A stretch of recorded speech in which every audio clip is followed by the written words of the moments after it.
Yep, you're good. Okay. All right. Well, welcome to our Intro to Playgroup webinar, or for some of you, your re-intro to Playgroup webinar. So we're just going to jump right in. We got a lot of stuff to go over. So most of you know me. If you don't, my name is Jeff Brockman. I'm the Canine Behavior Manager at Humane Fort Wayne. I'm a certified professional dog trainer, and I'm a certified family dog mediator. So let's jump right in. Playgroups.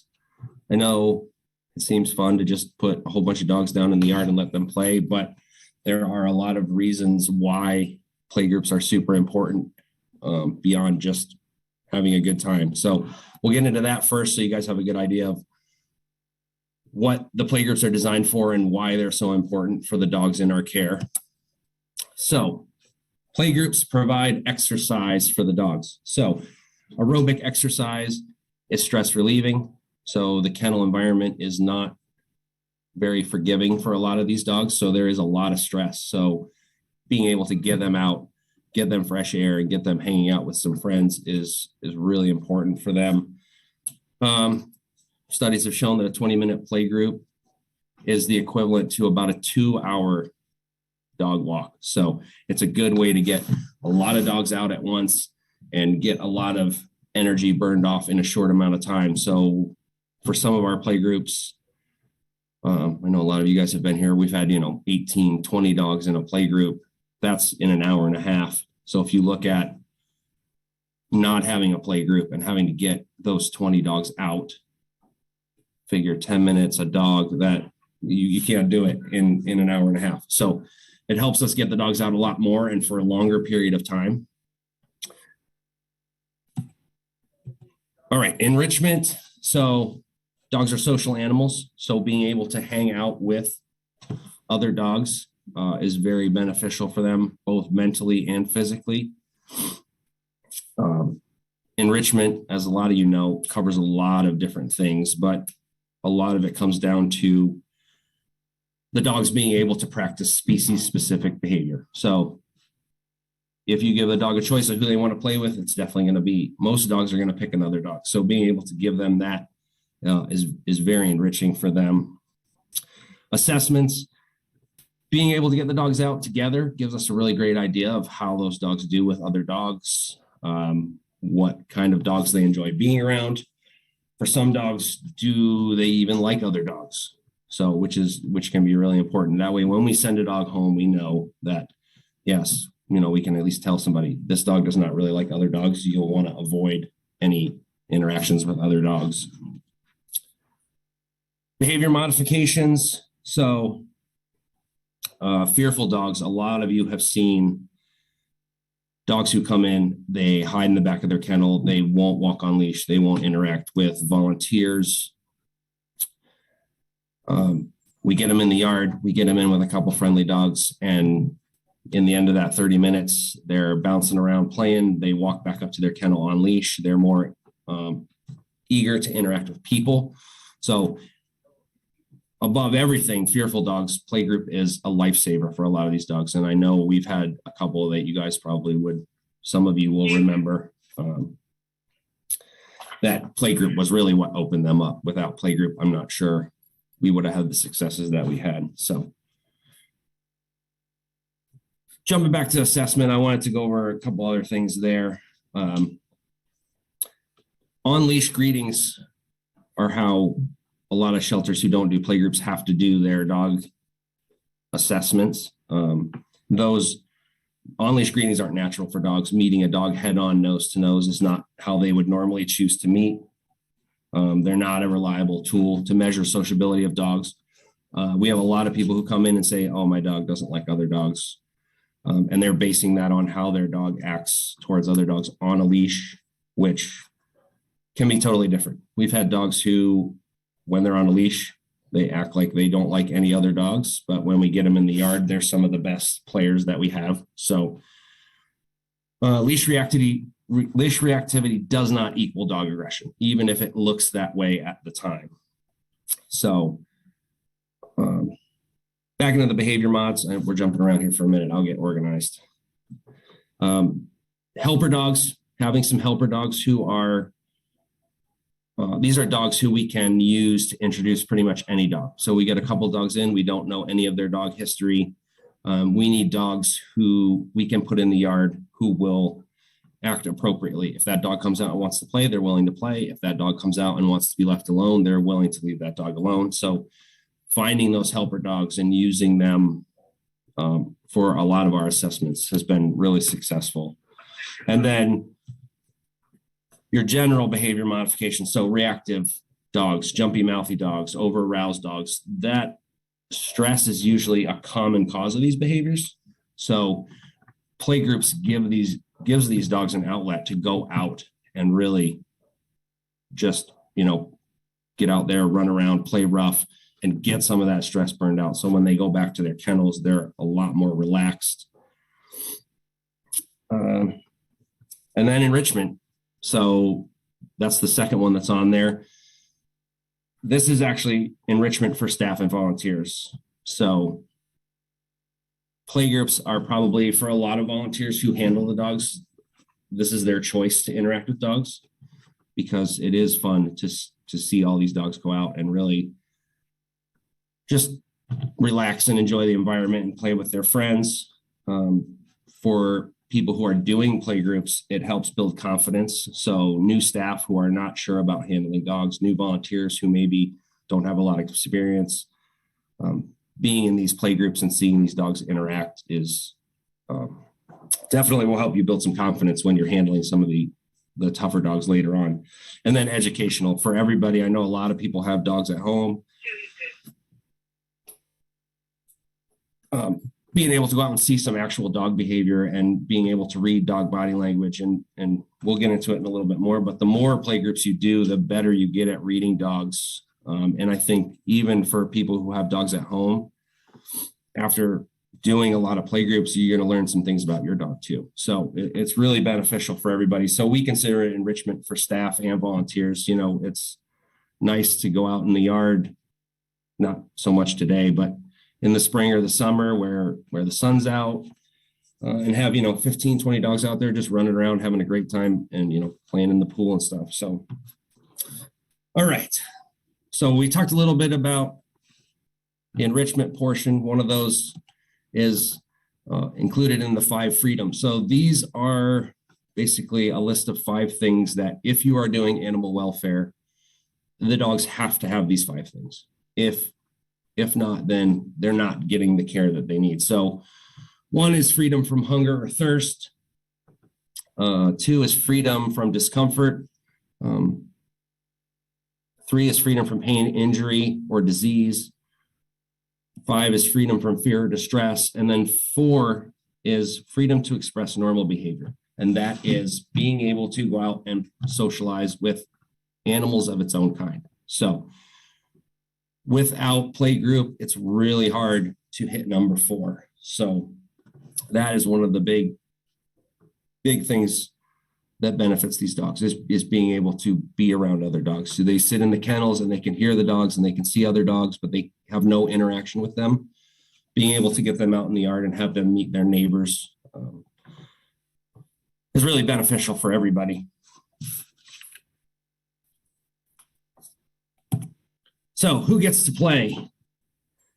Right off the bat, you guys do. So once you have completed your beginning dog handler class and the intro to playgroup webinar that you're doing now, you guys will be able to sign up for both playgroups and canine social groups. And we'll get into that a little bit more here at the end. But every dog in the shelter environment should have a chance to at least experience playgroups.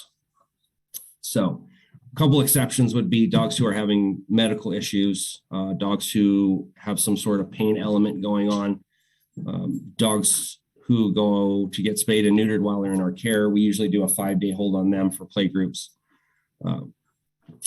Dogs who are aggressive. So we call them heat-seeking missiles. This is a dog that as soon as he hits the yard, he's going to try to engage with the first dog he gets to.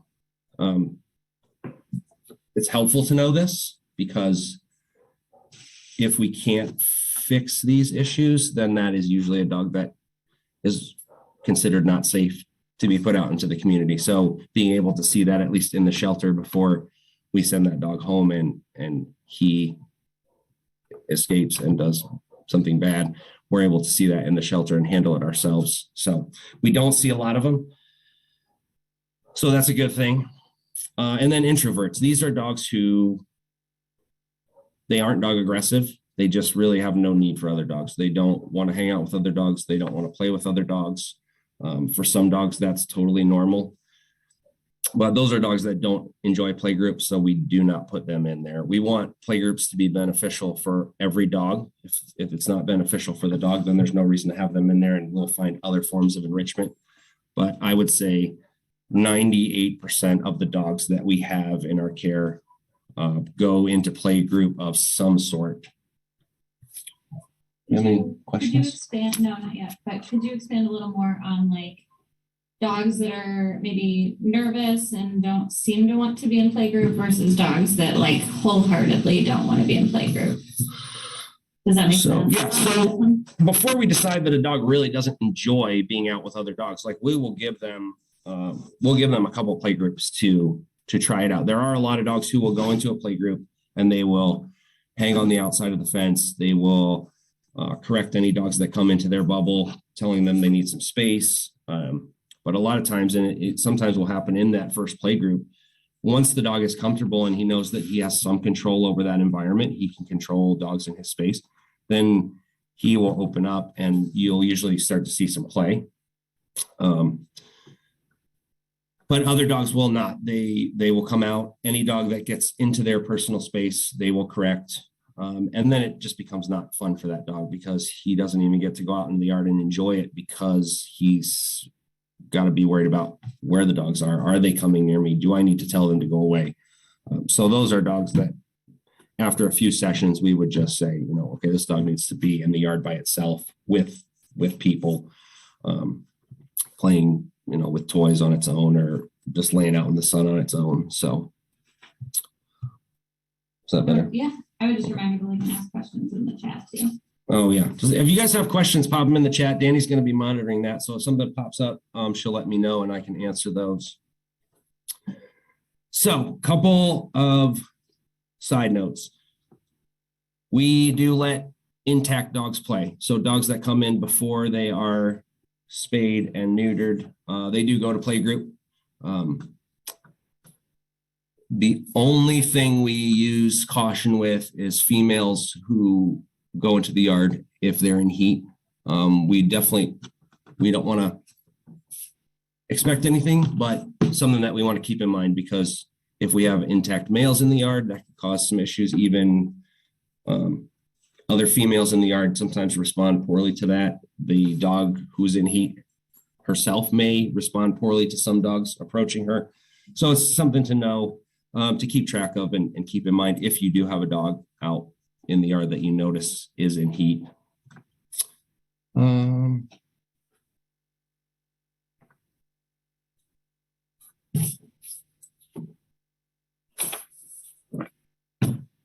All right, any questions? We'll take a little break here and see if anybody has any questions. Nothing's popped up yet.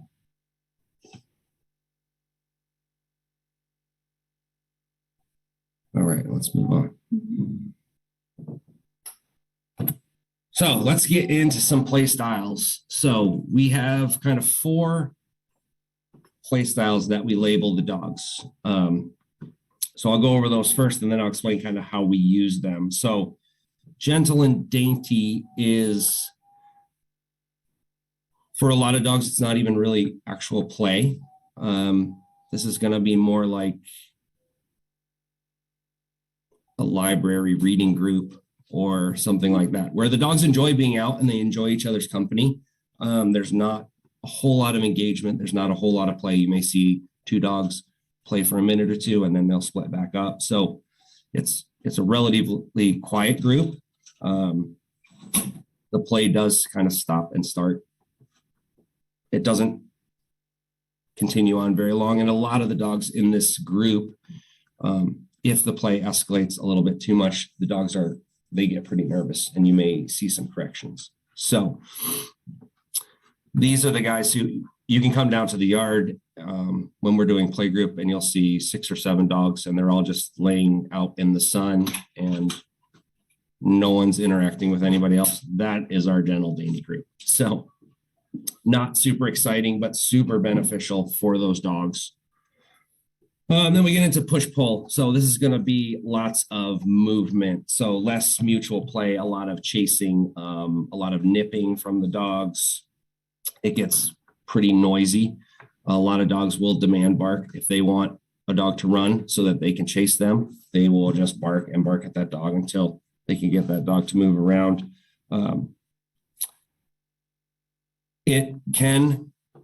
Some dogs can get a little bit overboard on it, and some of that play will end in conflict. Dogs who are running, they like to be chased, but when they stop, the other dogs want to play a little bit rougher, can sometimes be an issue there. So when we get to the end here, I'll have some information for you guys, a lot of great websites where you can actually go and see some videos of some of these behavior. I didn't want to put a whole lot of videos in here because I honestly think that coming out and doing playgroup is the quickest way to learn and see these things over and what's acceptable and what's not acceptable. I can show you a video here and there, but by the time we get into the playgroup, actually seeing the stuff happening is going to be much more beneficial for you guys. So the rough and rowdy, this is probably the most fun group of everyone. It's almost always mutual play. It's super noisy, very vocal, lots of growling. It's very, very physical. So dogs grabbing each other by the scruff of the neck and dragging each other around, dogs body slamming each other, lots of grabbing and holding. It can, for some dogs, it can tip to aggression, and you can get some fights there if it gets a little bit overboard. This style of play definitely triggers conflict. So when you've got a couple bigger dogs who are really going at it, you may want to work some breaks in there so that it doesn't, both dogs don't become over aroused and have some issues. So, and then the last one is seek and destroy. It's usually not mutual. One dog is probably having a really great time and the other dog is not really loving it, but lots of growling. There can be some actual squealing from some dogs. It definitely is a style of play that will become unsafe for some dogs. So for dogs who may have a high prey drive, some of that noisiness and the chasing can kick that prey drive in, and then it doesn't become play anymore. This is something you want to watch. Timid dogs, vulnerable dogs do not do well in a play group like this. It can escalate, and then you can have 3 or 4 dogs ganging up on a dog that doesn't want anything to do with it. So the group is a lot of fun, but it's definitely something you have to really monitor every single interaction and steer dogs the way you want the interactions to go. If you need to pull dogs out, put dogs in. So a lot of this play style is rooted in prey drive. So if you look at the canine predatory sequence, is going to be orient, eye, stalk, chase, grab, bite, kill, bite, dissect, and consume. That is the full modal action pattern for canine predatory behavior. So you'll see some of that you'll see the eye, the stalk, the chase. You may see some of that grab biting, but for some dogs, that escalation, if those last couple of patterns aren't muted, then that dog can definitely tip and it can become a dangerous situation. So we don't see a whole lot of seek and destroy. The majority of our dogs are going to fit that push, pull, rough, rowdy groups. Those are usually the 2 groups that we run. And every once in a while, we do get some seek and destroy dogs who really enjoy being out together, but we'll monitor who gets to go in that group and who gets to stay when it starts to amp up. So any questions on the play styles? I have two. Oh, that's not gonna work. Trish would like to know, can you give us some specific examples of dogs we've had that fit into each play style? If there's anybody just on the top of your head. Yeah, well, some of our dogs that are in playgroup a lot can fit into different categories, and we'll talk about that here in a minute. Let's see. So you look at King, was a very rough and rowdy type dog. You look at the two Huskies. I don't know if anybody saw the two Huskies, Veronica and Lacey, in the yard. Those are push-pull dogs. So constantly moving, not a lot of play while they're standing still. One's chasing, one's running. Sometimes that'll switch and they'll switch off. They do get together for a minute, maybe a couple bites to the scruff, and then they're on the move again. So they're a really great example of push-pull. We had a group right this summer. It was a pretty big group, and it was all the rough and rowdy. So Sienna was in there, Moonwind was in there. That's the kind where the dogs are constantly in a pile, 3-4 dogs. That's a great example of that group. Is that? I think that's good. Okay. Yeah. I mean, it's really dependent on who each person knows, if they're going to know everybody. Right. Yeah. You might have plans to talk about this at some point, but like we're not going to put somebody brand new in with like a big rough and rowdy group. You know what I mean? Like when you sign up for playgroup, it's going to be very tailored to who is there. Do you want to speak to that now, or do you have that? Yeah. So let's see. I'll get into what I was going to finish up here, and that may answer some of your questions on that. So helper dogs are going to be dogs who can pretty much fit into any play style. So they will change their play style to fit the dogs that they're playing with. That is what makes them so great.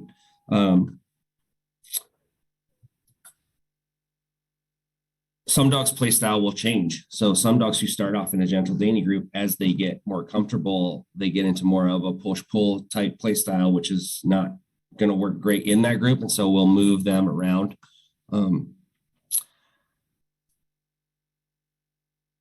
We have dogs that can fit into a lot of different play styles. We have some dogs who will only go in with the rough and rowdies. So they won't fit into any other group. If I put 2 rough and rowdy dogs in with a group of dogs who are really used to that push-pull, that constant movement, it's not going to go well. Most dogs are not going to enjoy themselves.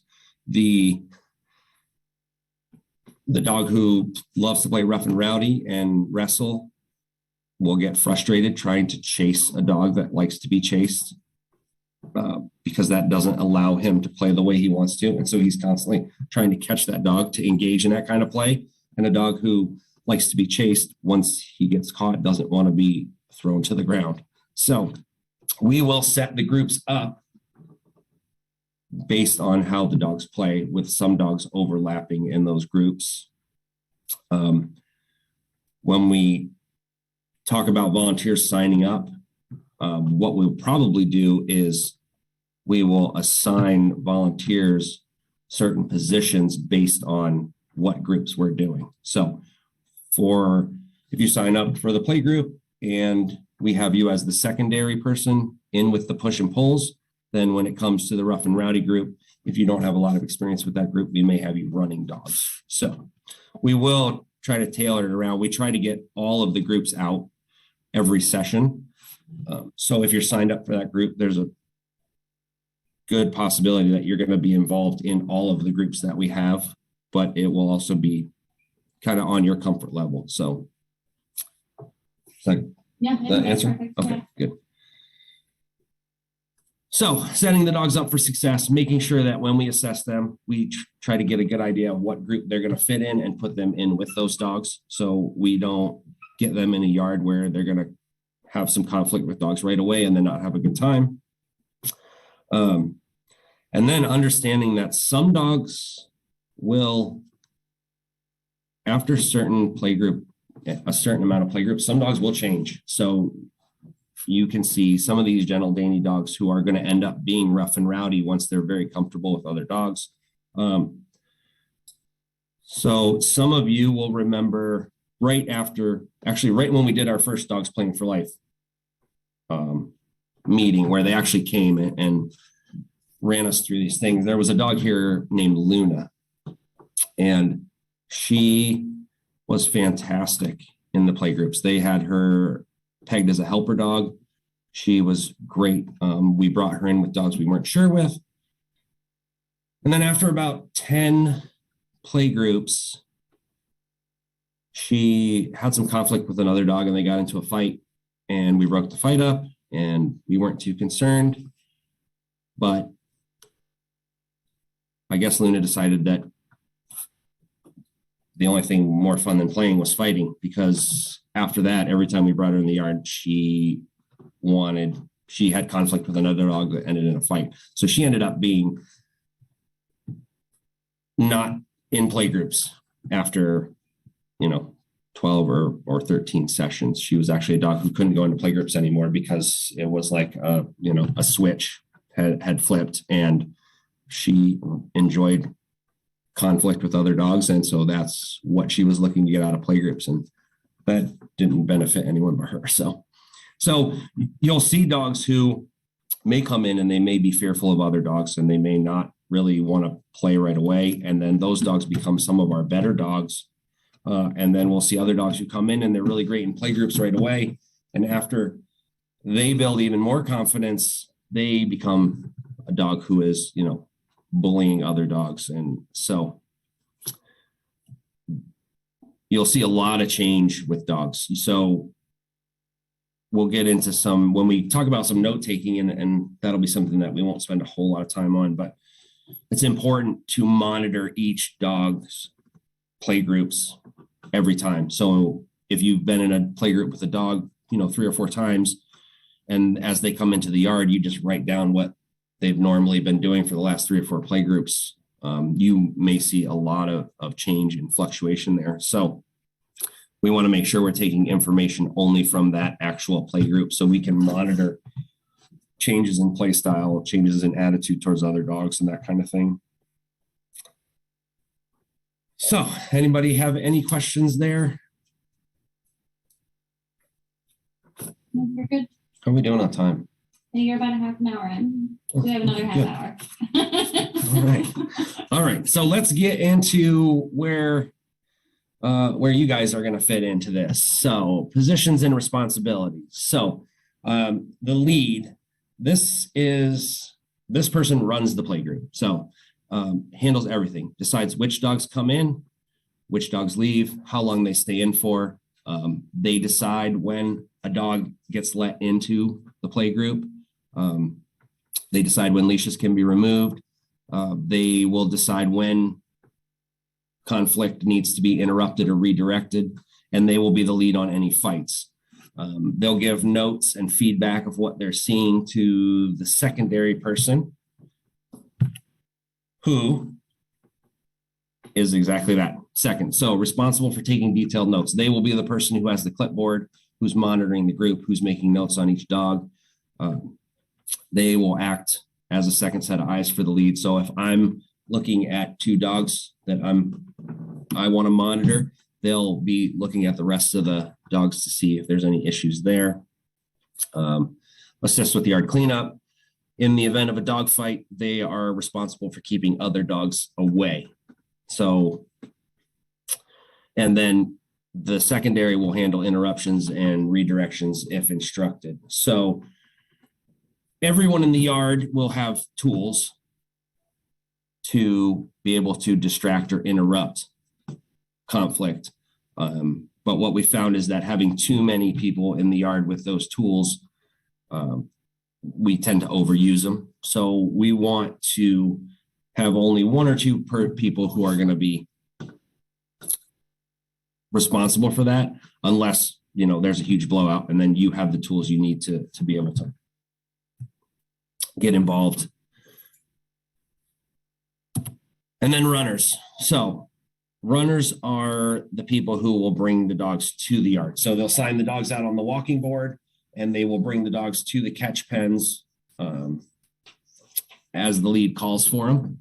So if you haven't been in a play group, you haven't been down to the yard. So the catch pen, or what we call an airlock, is a separate area where we can bring a dog in before it goes into the main play group, but it allows us to let that dog into the yard without the opportunity for the other dogs to escape. So if I open the gate to let a dog out and 3 dogs run into the catch pen, they have nowhere to go but the catch pen. So if you've been out walking dogs, but you haven't done play group, you'll notice that each yard has a small boxed area before you go into that yard. That is the catch pen. So runners are super important. That helps us really be able to get a lot of dogs in quick. So the lead we like to do 2 runners. And the lead will basically just tell you, like, okay, I need the dog from 15, and you'll go and get the dog, bring them down. You'll take them into the catch pen. We'll let the dogs meet. And then if we feel it's a good match, I'll let the dogs in, and then we'll call out another dog and you'll go get them. So this is where, when we have different play styles and different groups, where we'll move people around. So if we feel like that play group, you're going to be more successful as a runner, then that's what you'll do. And then the next group, you may be in the yard as a second. For right now, the schedule that we've come up with, the lead will be someone probably from the behavior team. So me, Christy, or Di will run those play groups to get things started.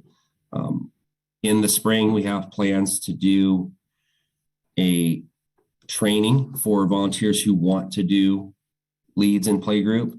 And as we get closer to that, there may be times where if, I'm the lead and a volunteer is the secondary, if they've been in for a couple of playgroups and they're familiar with some of the dogs, I may actually take the secondary and let them run the playgroups, calling which dogs they want in and letting them handle situations. Because again, the best way to learn is to just do it.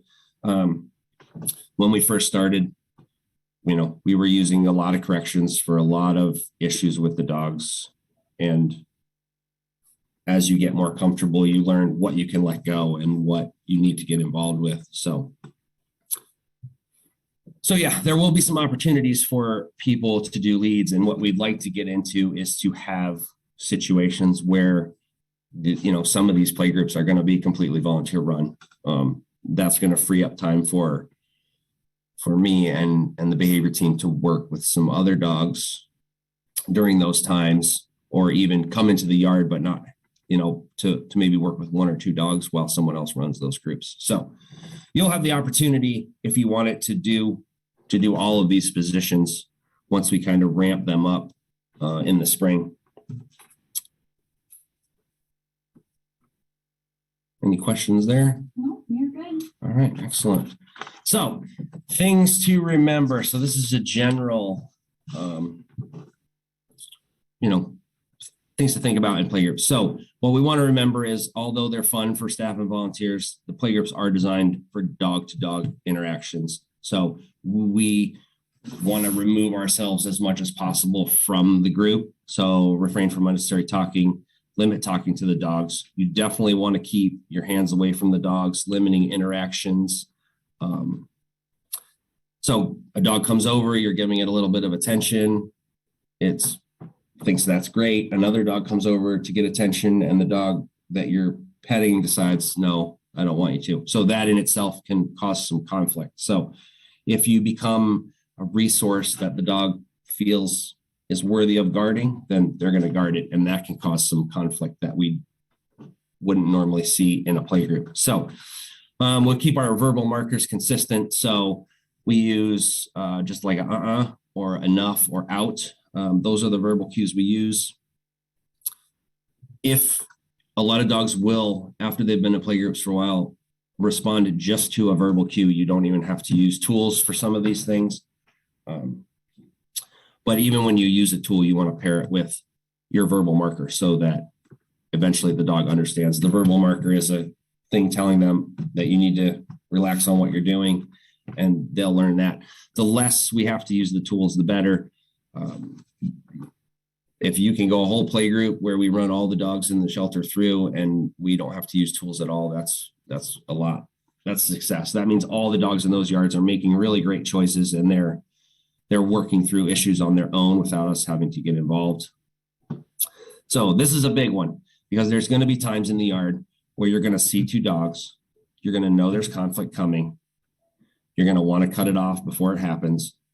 But you have to let these scenarios play out. So you cannot correct a dog for what you think he's about to do. You have to let it happen.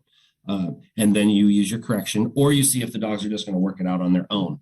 A lot of times that is what's going to happen.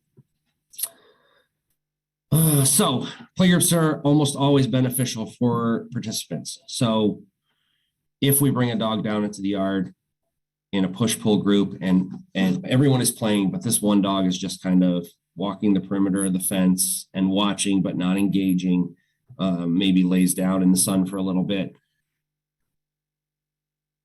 As long as the dog isn't stressed out or uncomfortable, that is super beneficial for the dog. That's time spent out of their kennel. And for a lot of dogs, that's how they need to start play groups if they're not super comfortable.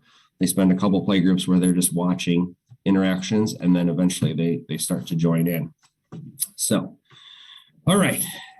So humping or mounting, this is a big one for people who are just starting to do play groups. So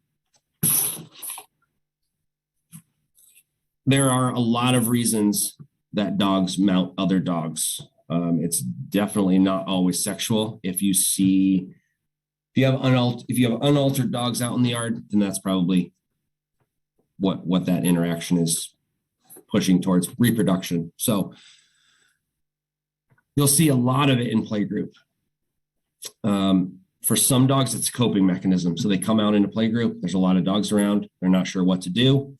That is a behavior that they can do that calms them and makes them feel better. That's why you see a lot of male to male, or a lot of females that will actually mount males. That is usually coping mechanisms there for them. As they settle in, you'll see that kind of go away. A lot of dogs, it's just part of their play repertoire. So you'll see them switching on and off. Some dogs just do it probably because it feels good. So we do not intervene on that. We will just let them do it. As long as they're both happy and no one's having a problem with it, we don't correct it. There'll be a couple times where we'll intervene. If it is a dog who is clearly not enjoying it, but cannot get the other dog to stop, then we will step in and we will give that dog support. For unaltered dogs, we don't allow it, not so much as the breeding thing, because most of those dogs are going to get spayed and neutered in the next couple of days anyway, so nothing's going to come out of that anyway. But once two dogs engage, you can't just make them separate. They have to separate when they want to, and so having two dogs in the yard attached with other dogs out there can be stressful for everyone. So we try our best not to let that happen. So, but other than that, if everyone's enjoying it, we just let it go. It's not something that we're really concerned about. I think for people in general, it's something that makes people uncomfortable, but at the end of the day, the playgroups are for the dogs. And so if the dogs are liking it, we're just going to let them continue.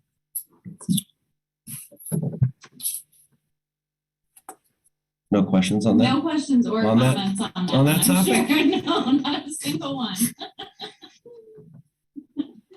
Okay, so here's some notes. These are some good things to remember when you're getting into playgroups. When you're first starting, spread out in the yard, right? We want to give the dogs lots of space. So everybody moves kind of away, everyone separates. We want the dogs to have almost all the room they can. If you are watching two dogs and it looks like there's going to be conflict, your natural reaction is probably going to be to move closer so that if it does tip, you can be there to correct it. But what usually helps more is to move away. So giving the dogs less tension in that area, giving them a chance to kind of sort it out without getting involved, usually works really well.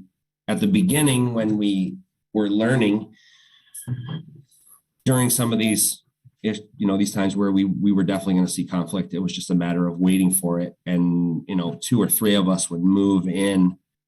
And sometimes it was the actual correction from a person that set the dogs off. So you want to make sure that you give the dogs room. You're going to let them make their choices. If they make the wrong choice, then you're going to be able to move in and use that distraction or that correction to get those dogs to separate. It's, 2 or 3 steps is not going to matter once it happens. So this is really important. No, we don't take treats in the yard. We don't take toys in the yard. Just like giving the dog attention or affection can cause an issue between dogs, treats and toys can definitely do that. When we're in the yard, a lot of the dogs, we don't know, do they resource guard? Do they, will they get nasty if another dog if there's food introduced? So toys are out and treats are out. If you have a treat pouch on, you will probably want to take it off before you go into the yard. Runners, on the other hand, can keep a treat pouch with them.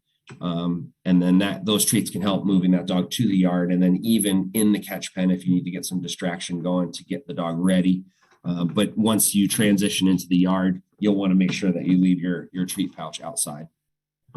So again, talking and interacting to a minimum, and even with your corrections, like just using your couple words that you want to let the dogs know that they need to choose other behaviors.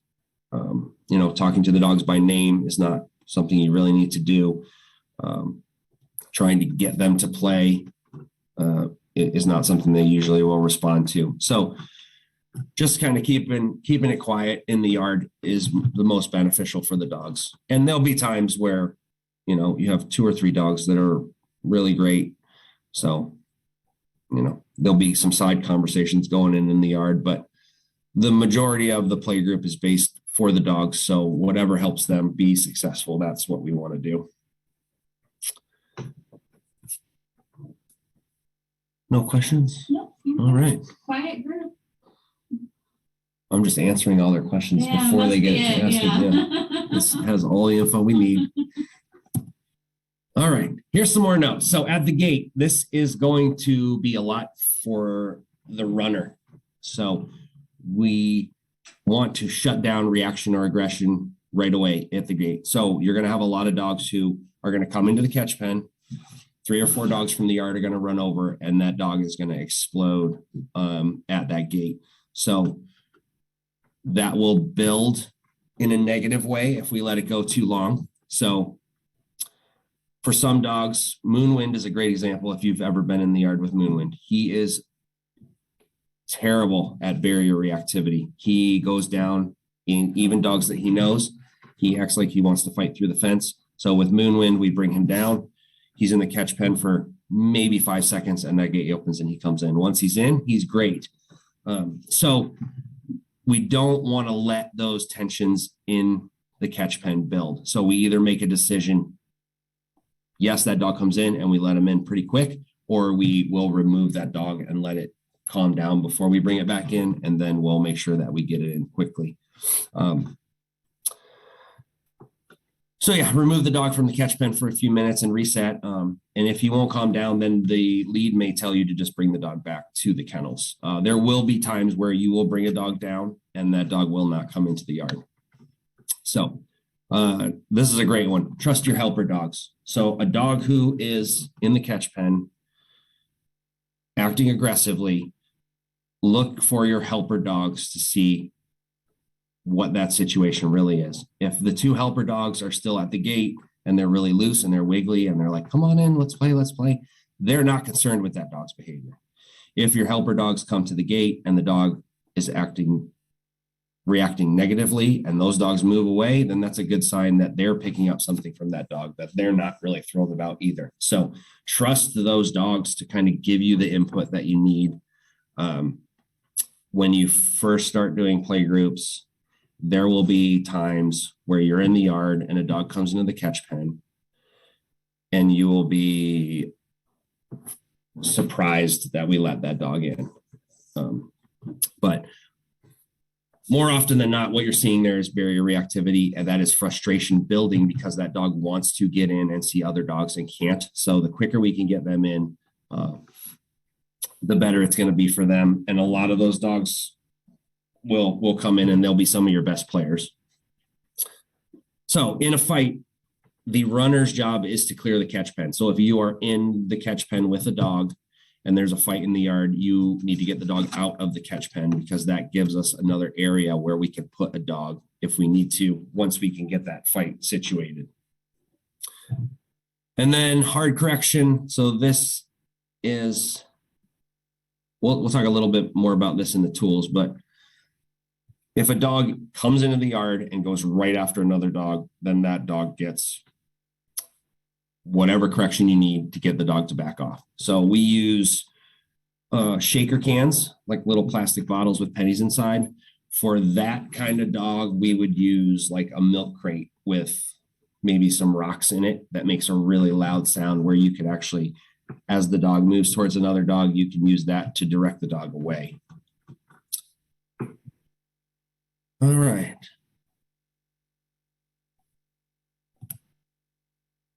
In the yard, again, you can't correct the dog for what you think he's going to do. You have to wait for the decision that he's going to make before you can decide what steps you're going to take. And then remembering, we're trying to just let the dogs work these things out on their own. So when we do have to step in and give a correction or a redirection, it's not punishment. It helps the dog learn, okay, next time I come in, I'm going to make a different decision and things are going to go smoother. So yeah, we're not actually ever punishing dogs, even if we're taking a dog out. If they lose their play group privilege because they cannot get it together in that session, then I guess you could consider that punishment. But none of the tools that we're using are meant as a punishment. They're just meant as a distraction to help the dog understand, like, next time I come out, I need to make better decisions because those aren't benefiting anyone. So.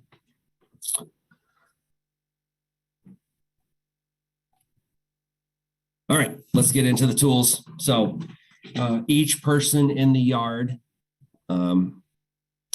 lead, the secondary, and then maybe anybody that we have in there kind of monitoring with us or shadowing either of those. You'll have a squirt bottle, a shaker can. You'll want to have your poop bags. You want to have a radio. So we use, most of us who do play groups on a regular basis, we have our own like little pouch. You can get a little tool pouch at Lowe's or Home Depot or Menards for like $10 that will fit your shaker can and your spray bottle in it, so you don't have to carry them around. And then the leads and the seconds will carry pet corrector, which is compressed air, spray shield, which is a citronella spray, and then a bite stick. So in the yard, we usually have at least one air horn and then a couple of the large shake cans that will just be sitting around. We also will use some, we'll usually have at least one Kuranda bed in the yard, which is are those raised beds that are in the kennels, but we'll take the legs off of those. And then we'll have like right now, we have a metal garbage can lid that we can use if we need to get something in between two dogs.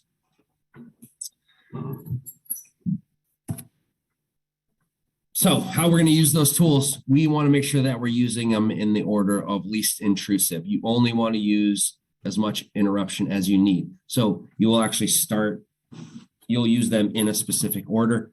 A verbal cue, if that doesn't work, you'll move to your squirt bottle. If that doesn't work, you'll move to a shaker can, your pet corrector, and then from there. Usually the verbal cue and the squirt bottle will take care of it. The shaker can will usually take care of it. If you're into that pet corrector, citronella spray, bite stick area, then you're probably in the middle of a fight. So, and then again, any tools that you use should be paired with that verbal cue. So that way the verbal cue becomes enough of a correction that for dogs who are repeatedly in play groups, the verbal cue is all you need, and they'll know like, okay, I'll do something different. So any questions on tools? We have usually 5 or 6 spray bottles and 5 or 6 shaker cans that you guys can use when you come in. And I think we actually have a couple of those tool pouches. So I'll make sure before these playgroups kick off that we'll have 2 or 3 pouches with the equipment that you need. So when you come in, you can just grab your pouch and head to the yard. We do have one question. Is this order for one event, or do you escalate if they repeat the behavior? So that's an actually good question. Yeah. So if a dog is continually going back, so if the verbal cue doesn't work and the squirt bottle doesn't work, and you can get the dogs to separate with a shaker can, if they get right back together again, you're probably going to go right to the shaker can because that's what worked last time. As they learn the tools, you may be able to go back some, but if it's in the same play group in the same couple of minutes, you're probably just going to continue using that shaker can, or you're going to escalate it from there. So, and then let's see, talking about all this, I do want to bring up squirt bottles, shaker cans, pack correctors. The only time we use these are in play groups, in dog interactions, anytime it's 2 dogs. We do not use the squirt bottles or the shaker cans to on any other behavior in the shelter. So the positive reinforcement training that we're doing with these dogs, that's where we're going to go with that. So there may be a dog or 2 in the kennel that are extremely mouthy, where you need that dog to calm down, or there could be injuries. And then for that dog, we will assign on their behavior modification plan that you need to have a shaker can with you for that situation. But we don't want to be using shaker cans to make dogs stop barking at their kennel gates. We don't want to use shaker cans when they're pulling too hard on their leash. Those we use the positive reinforcement for those behaviors. So, and if you're at home, if you use a shaker can in the yard and it works really great to stop a dog's behavior, and you're like, oh, I should do that at home with my dog, you probably shouldn't. So, all right. Any questions there? No, I think we're good. Right. Are we close on time? Technically, you have 35 minutes. 35 minutes You left. have 5 minutes. Okay. All right. So a little bit more on the tools here. The lead decides when the tool should be used for interruption. A lot of times when you're first learning play groups, you want to interrupt even the most brief conflict between dogs. But what you'll find is the dogs will usually break off on their own before you even have to use your tools, if you just give them those couple of seconds. So it's going to take, some time for you guys to come in and really get comfortable, but you'll learn that you don't even have to pay attention to some of it. You'll be watching 2 dogs. There's going to be a little bit of conflict. They both stand up, they're snarling. You'll take 2 steps towards the dog and it's over. You won't even have a chance to get in into your tools. So the more play groups you do, the less you will use your tools. And there's certain situations that will always need interruption. So when play is not mutual, you have a really strong dog trying to play too rough with a smaller dog who physically cannot stop that dog, even though it's giving corrections, the dog's ignoring them. Those are something where we're going to go in and we're going to back that smaller dog up and help move that bigger dog away. The other thing is dogs grabbing other dogs' leashes or collars. That is an automatic interruption. And you'll, again, use the verbal first, but for that, some of those dogs, you probably have to go to a spray bottle for that. And when you're using your spray bottle, you always want to start kind of in front of their feet, and then their feet, and then their shoulders, and then their chest, And then if they haven't broken off by then they get it in the head area. But you want to give them the opportunity to, 2 squirts at their feet and they're like, okay, I'm done. So that reactivity at the gate is one of those things, especially with dogs in the yard. They're going to move to the gate to meet the new dog. We want to make sure that we back them off before we let the other dog in so that that dog has room to come in. The squirt bottle works great for that. We use an out command. We usually squirt the dogs at their feet and then everyone moves away. And you'll see dogs who are in play groups on a regular basis. All you have to do is say out and they will actually take steps back because they know that that's how the other dog's going to get in. And that's what they really want. So those couple issues, especially dogs who are grabbing other dogs by the collar or leash, that's something that we want to shut down right away. All right. And I think fights. Yes. So if you're doing play groups on a regular basis, it's not if, it's when. Dogs will fight. My little picture there says, you don't want to be friends with every person that you meet, and dogs don't either. So you're going to have dogs who automatically have conflict in the yard. You're going to have conflict that escalates pretty quick. We don't have a lot of fights, and the ones that we do have aren't usually very serious. I think we've only had 4 in the couple years we've been doing it. I think we've only had 4 fights where we've had to use a bite stick to get a dog off of another dog. Minor injuries, you're looking at, some puncture marks, that kind of thing. But it is scary if you're not used to it. It's loud. It can be very uncomfortable because usually one dog is not happy and you're going to get, squealing and crying. But staying calm is key because that is how you're going to be able to break up the fight the quickest. For a lot of you, the lead is going to handle that. And the people that we have as the lead right now, like I said, the behavior team, Di and Christy and me, are more than capable of breaking up fights if they happen. So it can be stressful. It can be uncomfortable. It will be something that you may think about for the next couple of days after you leave the play group. But the best thing you can do, and I would highly recommend, if you're in a play group that has a fight that doesn't, that is not good, sign up for another play group and get right back in there. That's going to help with your confidence. But knowing that there's going to be a time where you're probably going to end up in a play group that is going to have a fight. So just be ready for it and understand what your role in that is. So any questions on the fights? No, I think you're good.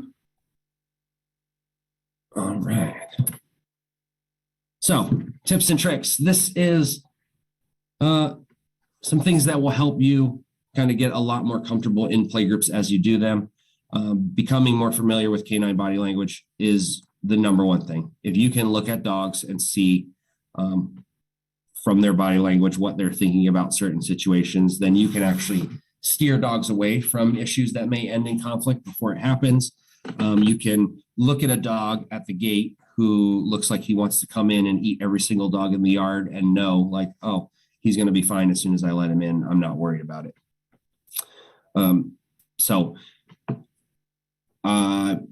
What I'm probably going to do is I'm going to put together a info packet via email that you guys can request, and I will send that out. That's going to have a lot of links to some play group information where you can get some really great videos and that kind of thing. So I'll put some really great canine body language stuff on there that you guys can look at on your own. And then for tools, set your tools up the same way every time you go in the yard. So if you're not using a pouch, you want to have, your squirt bottle on your left and your shaker can on your right.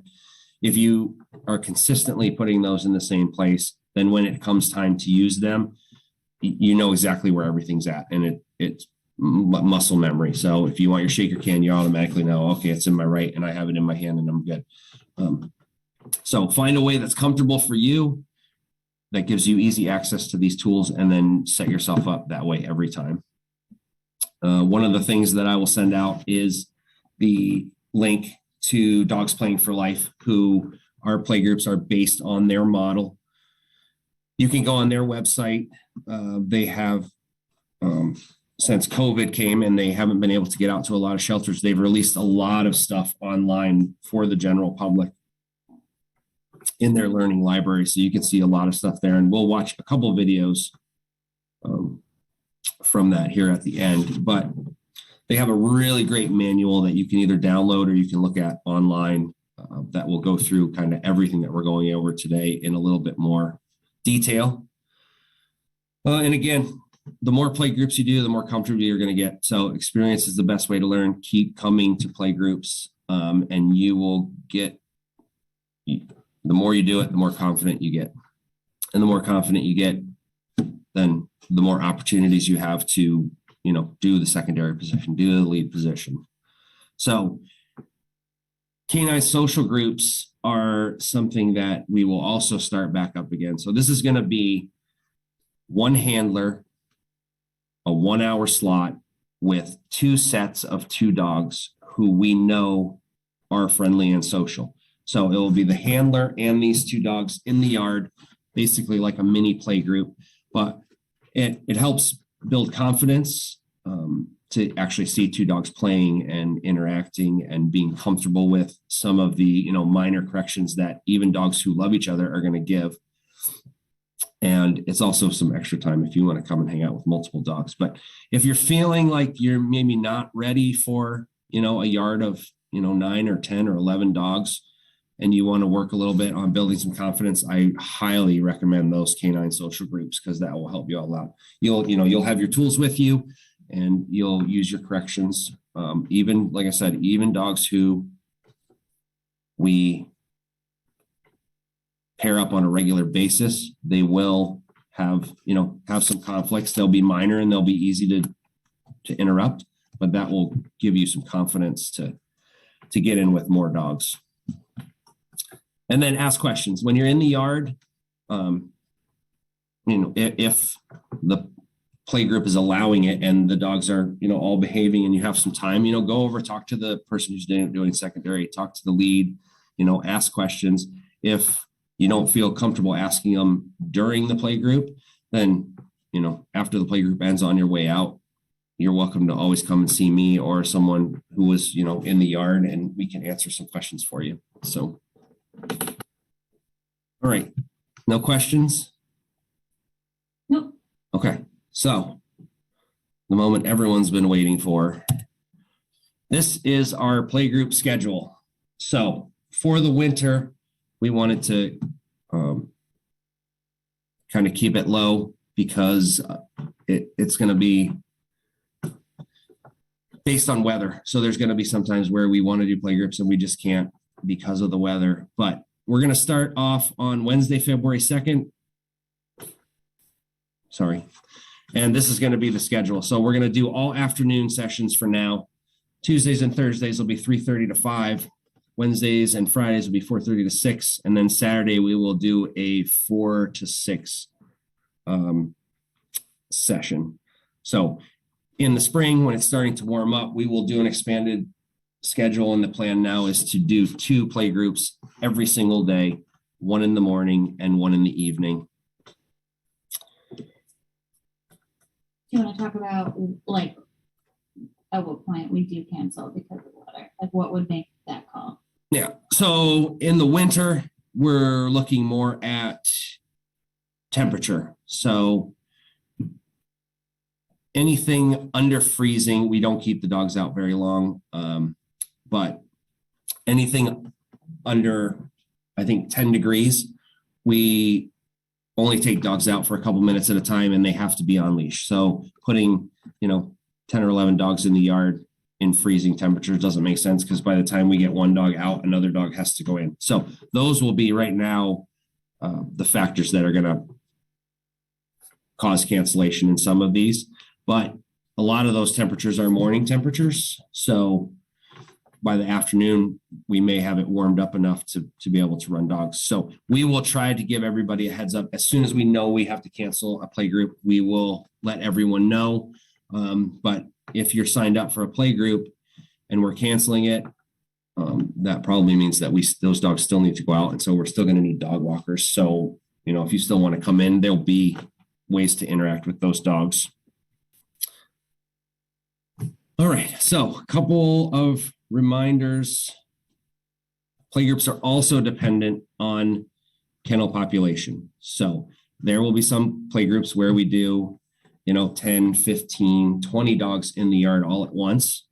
And then there will be some times where the population only allows us to do these 3 dogs in the yard together, these 2 dogs in the yard together. So there's going to be times where we'll have really big, robust play groups. And then there's going to be times where there's going to be very minimal dogs in the yard.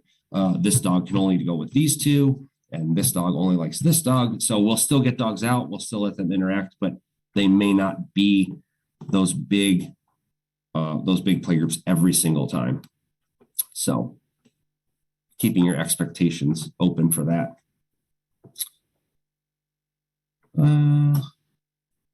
Walt would like to know how many people will be in the yard for playgroups. So right now we decided on 4 people. So there will be a lead, which we said will be a member of the behavior team, and then there'll be 4 spots open. So so there'll be 5 people in the yard if everything fills up, and we'll have the lead, we'll have a secondary, we'll probably have 2 runners, and then we'll have 2 people in the yard who can kind of shadow the secondary and just get comfortable being in the yard, being around dogs. And we'll switch out. So if you're running the first half, then you'll be able to come in the yard the second half. And if you're in the yard for the first half, then you'll run the second half. So everybody gets to kind of move around and try different things, so that one person doesn't just get stuck running dogs all day. Somebody's asking if we want them to commit to a certain day every week, or can we just sign up when we can? Do you want to address that, or do you want to? I think signing up for the same days, makes it easier.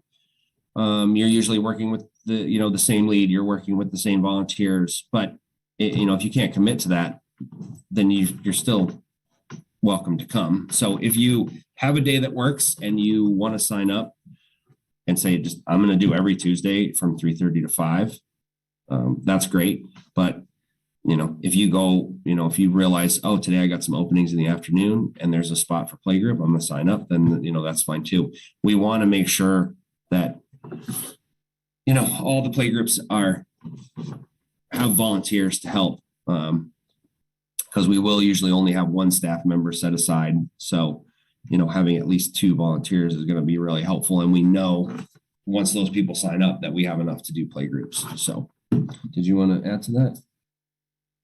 No, I think if they do, to be as successful as they want to be, if they want to be like leads and stuff, that they should definitely try to make a commitment.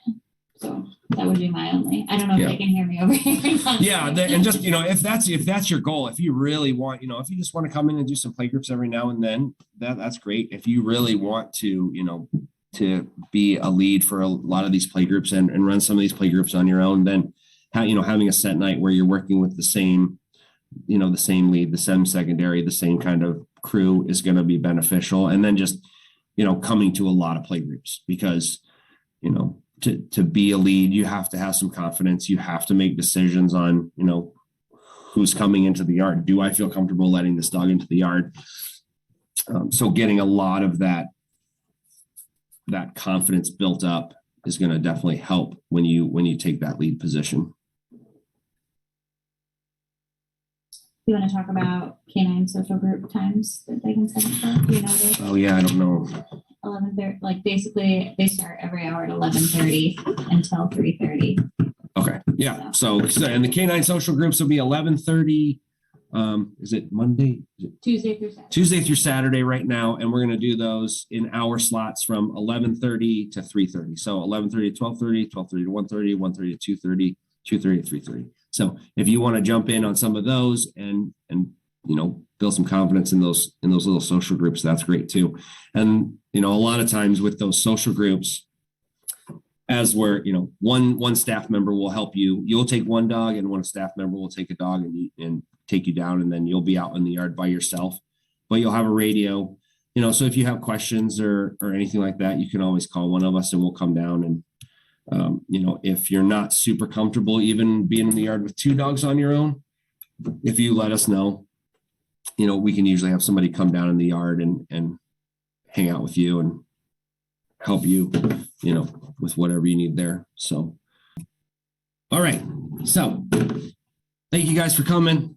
We're super excited to be able to get these play groups up and running again. I think, the winter makes it a little rougher, but working out some kinks over these next couple weeks. And then when spring hits, everyone's got some experience.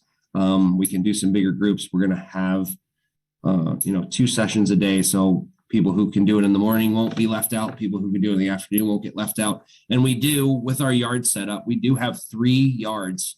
We prefer to use the big yard for our bigger groups.